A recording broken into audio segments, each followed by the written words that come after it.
My name is Kaushik Prasad Gurkar. I am in the fifth standard. मी आज तुम्हाला अन्नासाठी आणि लोकमान्य टिळकांबद्दल थोडक्यात माहिती सांगणार आहे. ते तुम्ही शांततेने ऐका.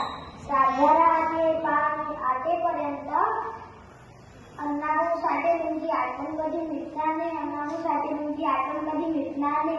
अण्णाभाऊ साठे जयंतीनिमित्त खूप खूप अभिवादन.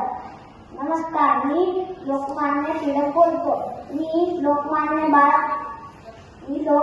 बाळ गंगाधर टिळक बोलत आहे. माझा जन्म 23 जुलै 1856 रोजी रत्नागिरी येथे झाला. स्वराज्य हा माझा जन्मसिद्ध हक्क आहे आणि तो मी मिळवणारच हा माझा निर्धार होता. मी शिक्षण पत्रकारिता स्वातंत्र्य लढाईच्या माध्यमातून जनतेमध्ये राष्ट्रगान जगवले. केसरी आणि मराठा ही वृत्तपत्रे सुरू केली. तसेच सार्वजनिक गणेशोत्सव आणि शिवजयंती लोकांमध्ये एकत्र आणले.